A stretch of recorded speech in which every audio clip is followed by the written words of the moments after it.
국풀국어에서 알려드리는 예비고일 가이드를 시작하겠습니다. 예비고일 가이드는 네 분의 강사님이 차례로 안내해드리도록 하겠습니다.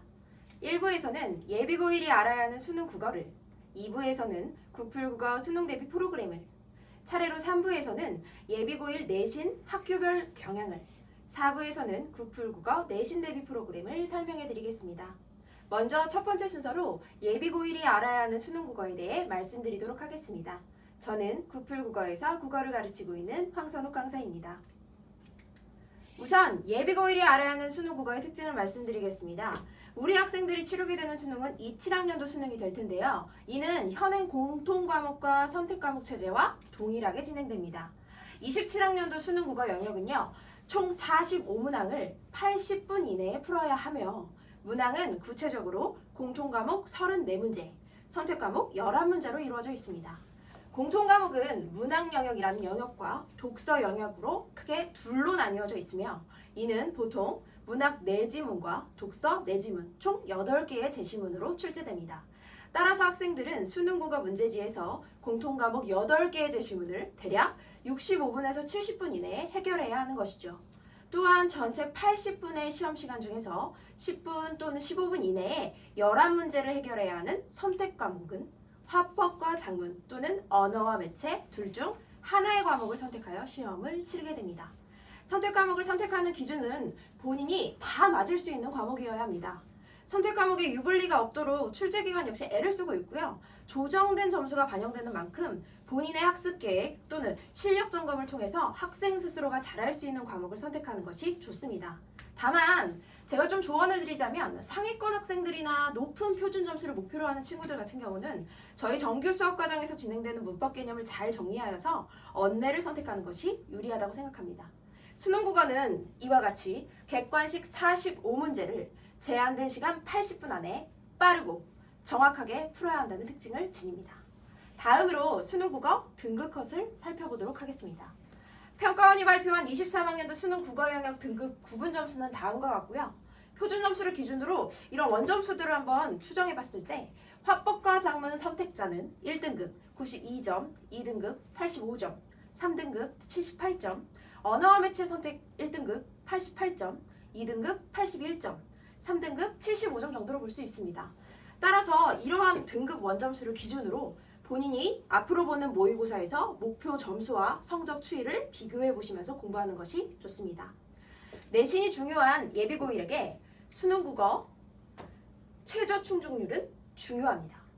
다음 표에서 알 수 있듯 학생부 교과 전형에서 요구하는 3학 6에서 7에 해당하는 수능 최저 충족률이 60%에 미치지 못하는 대학들이 있는 만큼 수능은 정시만을 준비하는 것이 아니라 수시, 정시 모두에 큰 영향을 미치는 부분이라고 볼 수 있습니다. 이는 내신 1등급을 받아도 최저를 충족하지 못해서 합격하지 못하는 결과가 있을 수 있다는 것으로 수능 최저가 높은 대학에 자신이 지원을 한다면 이를 방지하기 위해서 1학년 때부터 꾸준하게 수능 국어를 준비하는 것이 바람직합니다. 따라서 1학년 내신 성적으로 인해 나는 수시러, 나는 정시러로 확정되어 버리는 것이 아니라 수능은 선택이 아닌 필수인 것입니다. 그렇다면 예비고일이 수능 국어를 대하는 자세가 어때야 할까요? 수능은 장기 레이스입니다. 이 마라톤의 여정에서 그 여정 동안 모의고사 시험을 통해 시행착오를 겪으며 수능의 기초 체력이 되는 수능 근육을 키워야 하는 것입니다. 모의고사는 1학년 때의 경우 연 4회 정도 이루어지고 있고요. 이 결과를 통해 자신의 약점을 분석하며 왜 정답, 오답이 되는지를 깊게 고민해야 합니다. 한 문제를 가지고 고민의 시간이 길어지면 길어질수록 스스로 분석하는 힘이 생기고 출제자의 의도가 보이기 시작할 것입니다. 1학년 때는요. 문제의 양을 늘리는 양치기를 하지 마십시오. 대신 제시문의 보기, 선택지, 분석에 시간과 공을 많이 들여서 수능형 사고를 해볼 기회를 꾸준히 갖는 것이 매우 중요합니다. 마라톤에는 휴식이 없지 않습니까? 고등 입시 과정 동안 정규 과정 수업을 통해서 수능에 대한 감을 꾸준하게 익혀가는 것이 가장 중요합니다. 다음으로 수능을 대하는 마음가짐을 알았다면 이제 그럼 우린 모두가 정시러가 되어야 하는 것일까요? 그건 아닙니다. 수능과 내신은 통하는 부분이 존재합니다. 제시된 수능과 내신 문제 예시를 언뜻 봐도요. 유사한 형태라는 것을 알 수 있는데요. 이처럼 수능과 내신은 별개가 아닌 하나가 되어야 합니다. 수능과 내신에서 묻고자 하는 개념은 단 하나이기 때문입니다.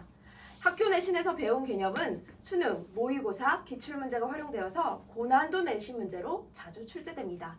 아이들이 바로 이런 부분에서 어려움을 겪는 경우가 많죠. 따라서 이제 내신을 위한 수능 공부가 되어야 하고 수능을 위한 내신 공부가 되어야 할 것입니다. 마지막으로는 수능 국어를 공부하는 학생들이 가장 많이 질문하는 모의고사 기출문제 분석 방법과 시간 부족 문제 해결에 대해 말씀드리고자 합니다. 수능 문제가 본 게임이라고 생각한다면 모의고사는 본 게임을 위한 일종의 훈련이라고 볼 수 있습니다.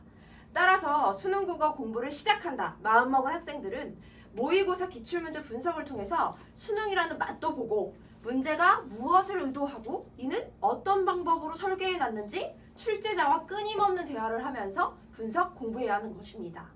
운동선수를 한번 생각해 볼까요? 최적화된 어떤 자세라든지 또는 이제 분초를 다투는 원하는 기록을 이루기 위해서 그들은 무한한 노력과 무한한 루틴을 겪어내고 있습니다. 시험도 이와 마찬가지입니다. 흔히 최종 목표에 도달하고 월드 클래스가 된 선수들이 자주 하는 말 중에 몸이 저절로 반응했어요 라는 말을 들어보셨을 겁니다. 이는 반복의 위대함을 보여주는 것입니다. 연습을 통해 익혔던 절차들이 반복 훈련을 통해서 자동화되고 이제 머리로 이해하고 문제를 풀거나 단계적으로 재현되는 것이 아니라 저절로 근육이 반응하여 풀게 되는 것입니다. 연습의 시간을 투자하여 근육이 저절로 반응하도록 노력하셔야 합니다. 단, 자동화가 이루어질 정도로 연습에 많은 시간을 투자해야 합니다. 역설적이게도 나는 모의고사 시간을 줄이고 싶다 라고 한다면 연습에 무한한 시간을 투자해야 합니다. 기출된 문제는 이미 기출된 문제들이기 때문에 정답을 아는 것은 무의미합니다. 정답이 도출되는 과정에 대한 스스로 깨달음을 얻는 것이 가장 중요합니다.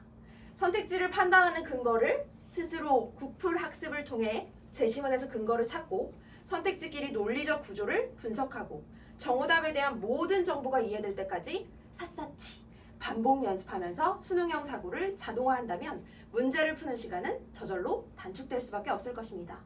이렇게 국어를 진짜 푸는 방법, 그것을 저희 국풀학원에서는 매 수업 시간마다 반복 훈련하면서 학생들의 길잡이가 되도록 최선을 다하도록 하겠습니다. 감사합니다.